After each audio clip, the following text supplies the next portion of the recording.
Bonjour tout le monde, bienvenue dans cette nouvelle vidéo.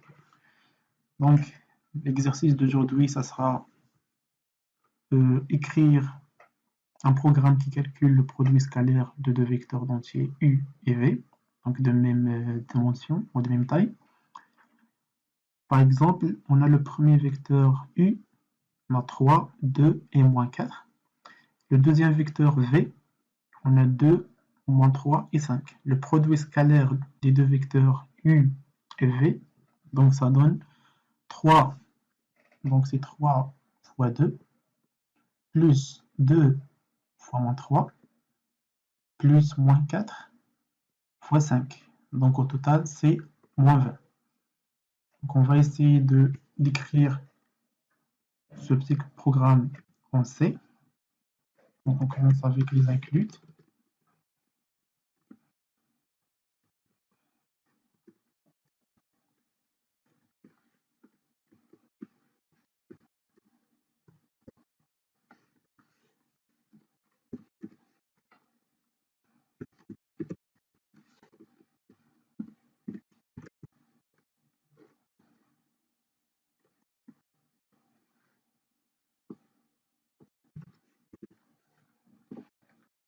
Donc dans mon petit programme, j'aurai besoin de deux vecteurs U et V. On a dit que de même taille ou de même dimension.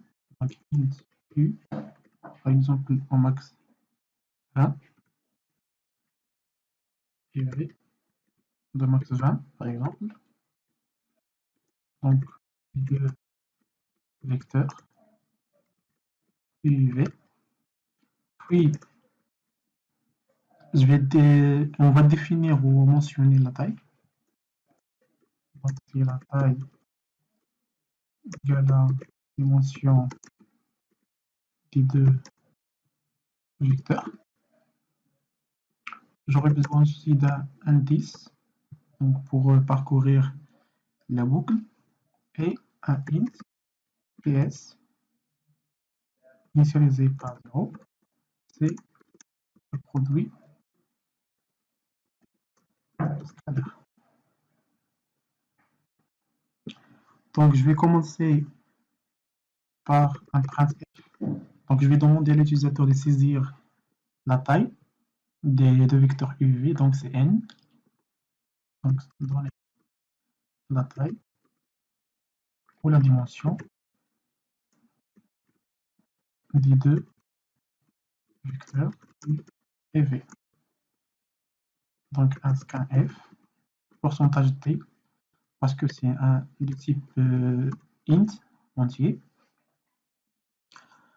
Après, je vais demander à l'utilisateur de donner des valeurs pour chaque case.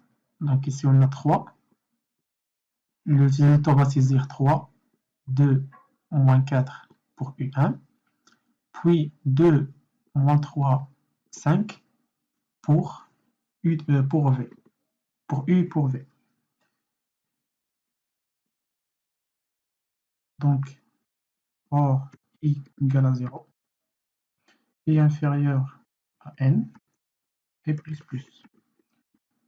Donc ici, pour les tableaux, vous savez tous, on sait, un tableau, c'est de 0 jusqu'à n moins 1, jusqu'à la taille moins 1. Donc c'est printf donner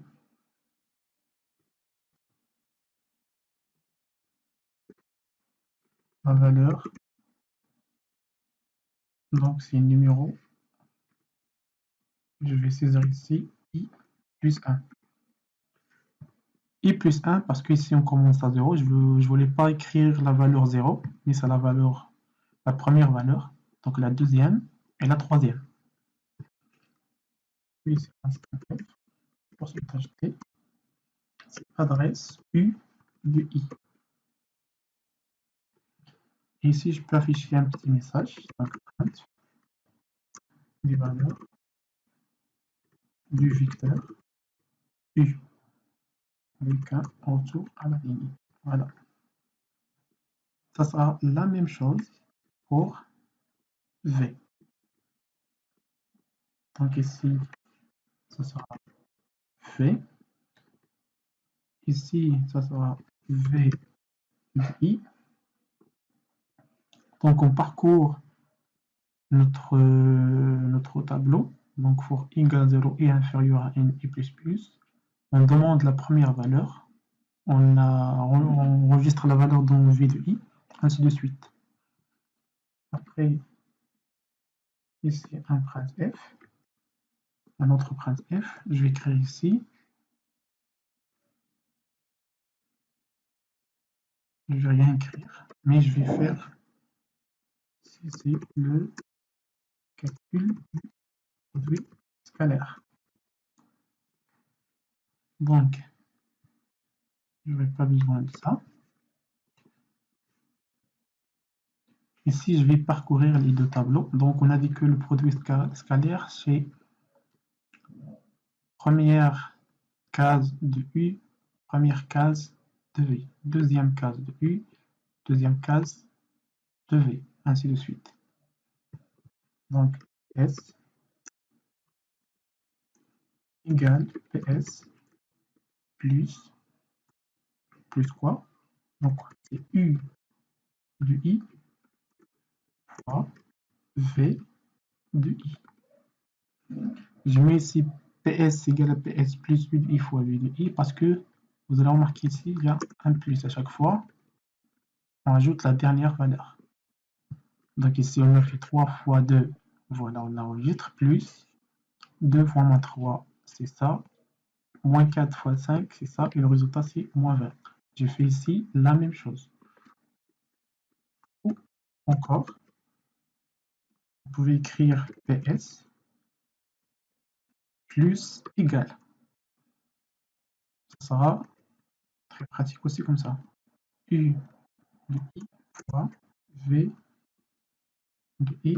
Et on va essayer avec les deux méthodes. Ici à la fin, on prend F, on tourne la ligne. Le produit scalaire égale ici S. Voilà, on va vérifier si on n'a pas fait d'erreur. Donc voilà, très bien, sans erreur. Et on va essayer de traiter l'exemple de l'exercice. Donc la dimension ici, c'est 3, parce qu'on a 3 valeurs, donc c'est 3. Donc j'ai oublié de mentionner le i ici. Donc donner la valeur numéro, c'est pourcentage t, parce que j'écris ici i, pareil, pourcentage t. Donc, juste avoir l'exemple. Voilà, c'est 3. Donc, la valeur numéro 1 de U, c'est 3. La deuxième valeur, c'est 2. Voilà, c'est moins 4. Les valeurs de V, donc c'est 2, moins 3, 5. Donc, le produit scalaire, c'est... Ah oui, j'ai oublié encore ici. C'est le pourcentage T.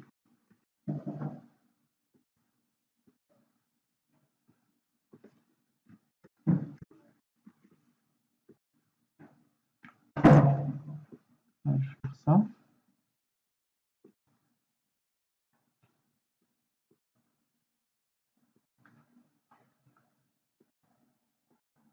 Donc, c'est 3. Donc, voilà. On a 3, 2, moins 4, 2, moins 3, 5. Voilà. Le produit scalaire égale à moins 20. Et on va essayer avec l'autre méthode, l'autre écriture, en commentaire. C'est la même chose. Donc on a 3, 2, moins 4 pour U, 2, moins 3, 5 pour V, et c'est moins 20, ça donne la même chose. J'espère que vous avez bien compris l'exercice. C'est très très facile. Il faut juste comprendre comment effectuer un parcours pour le vecteur. Comment déclarer bon, les variables qu'on va utiliser, surtout les tableaux et les dimensions, et afficher les résultats.